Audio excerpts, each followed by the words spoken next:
ඔන්න ඉතින් ඊයේ පෙන්නපු වටලප්පමට එකතු කරගත්ත කිතුල් හකුරු ගත්තේ කොහෙන්ද කියලා ගොඩ දෙනෙක් මගෙන් අහලා තිබුණා. මම ඒක එවෙල කියන්න ගිහින් සඳහන් කරේ නෑ, නිකන් ඒක බිස්නස් ප්‍රොමෝෂන් එකක් වගේ වෙන හින්දා. නමුත් ඉතින් දැන් ඔයගොල්ලෝ ගොඩක් දෙනෙක් අහපු නිසා මම කියන්න හිතුවා. මොකද හොඳ දෙයක් අපි කුහක නොවි හොඳයි කියන්න පුළුවන්කමක් අපිට තියෙන්න ඕන. මේ හකුරු ටික මම ඇත්තටම ගත්තේ ගිය ඔක්තෝබර් මාසේ. ඉතින් අදටත් මේ මෙච්චරක් තව පැකට් 3ක් විතර ඉතුරු කරගෙන ෆ්‍රිජ් එකේ තියාගෙන පරිස්සම් කරගෙන කෑමට ගන්නවා. මොකද මට හොඳ කිතුල් හකුරු ටිකක් ගන්න උවමනා වෙලා තිබ්බා. ඉතින් මම මෙයා පේජ් එක මේක මිහිරංගි ප්‍රොඩක්ට්ස් තමයි මේ පේජ් එකේ නම.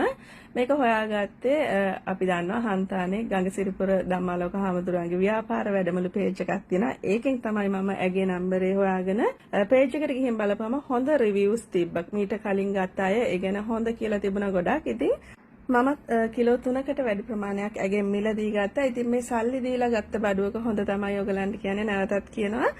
කැමති අයට ඉතින් ඇගෙන් මිලදී ගන්න පුළුවන්. දැන් ඔයගොල්ලෝ මේක ගානක් දකින්න නැතිනේ. ඉතින් අපි දන්නවා කිතුල් කර්මාන්තය කියන්නේ දේශගුණියත් එක්ක ගොඩක් මිල ඉහළ පහළ යන දෙයක්. ඒක නිසා දැන් මිල වැඩි වෙලා නම් මේ ගානට මිල්ලලා යාට කරදර කරන්න එපා. මොකද මේ මනුස්සයත් කරන්නේ බිස්නස් එකක්නේ. ඔයගලන්ට කැමති නම් විතරක් ඇගෙන් මිලදී ගන්න. මම හිතනවා මම ගද්දි තිබ්බ ක්වොලිටියටම එයා තාම මේ බිස්නස් එක කරගෙන යනවා ඇති කියලා. එහෙනම් ඉතින් බිස්නස් එකේ විස්තර ටික පල්ලෙහෙන් දාන්නම් කැමති කෙනෙක් ඇගෙන් මිලදී ගන්න.